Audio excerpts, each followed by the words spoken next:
Hello, boys and girls. Today we're going to talk about service rifles, specifically my service rifles.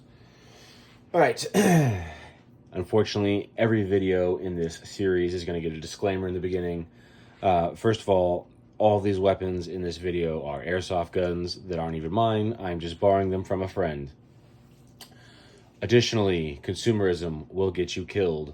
Skill will win over cool gear every single time. So you need to be collecting knowledge, not equipment. If you're looking to build out your fifth AR, but you don't understand the difference between fire movement and fire maneuver, or how to operate a support by fire, then you probably need to reprioritize yourself. All right. Lastly, on the disclaimers, you don't have to go spend $1 million today. Use what you have, get good with it, and focus on the tactics and the skills, not the equipment. If you can't even afford a Gucci AR, if all you can afford is a cheap pump 12 gauge with a light taped to it, no worries, man. Run that shit.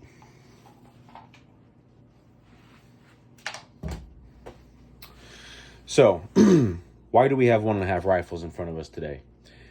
Well, the Navy SEALs, in between writing books and having Hollywood movies, they came up with a pretty good idea. It was the SOPmod idea.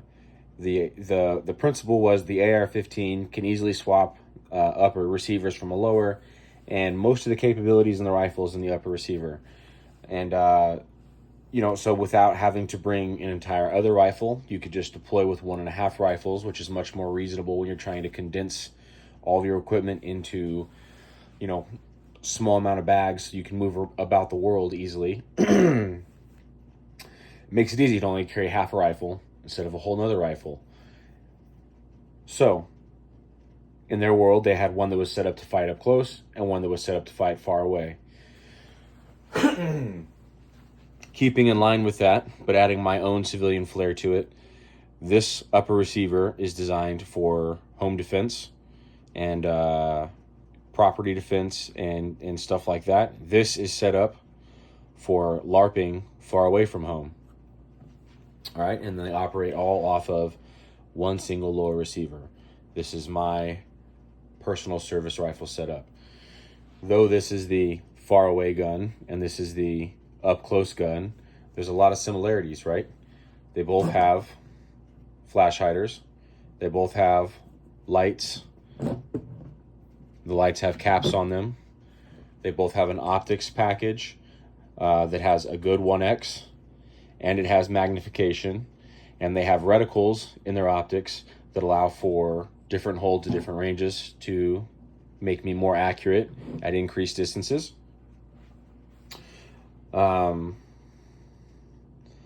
So, though they're set up for, a specific task, their optics package that are on them are not specifically general purpose. They kind of lean more towards close range or long range.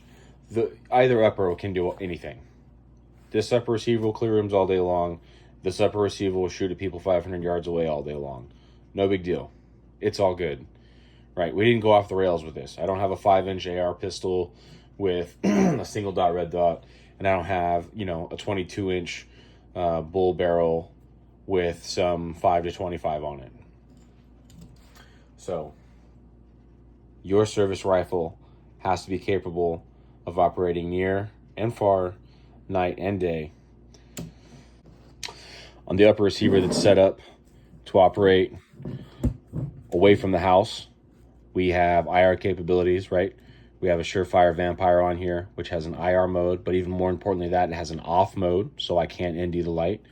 We also have a Holosun LE117, which just gives us an IR laser, pretty much the bare minimum.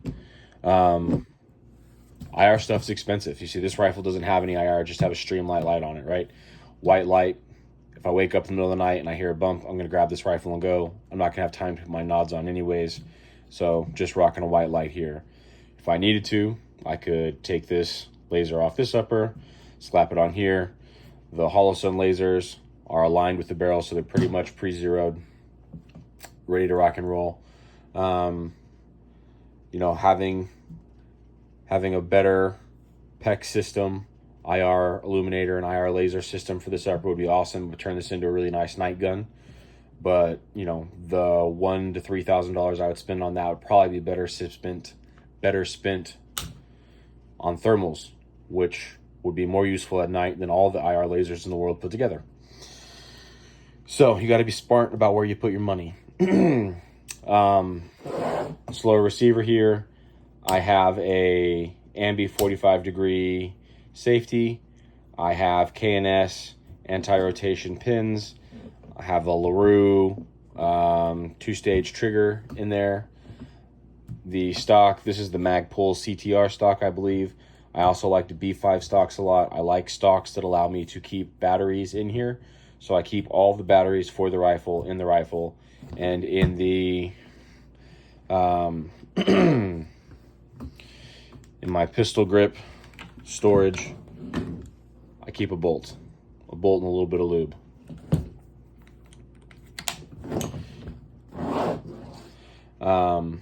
What's going on with these wraps? If you're wondering, I have, as you can see here, Magpul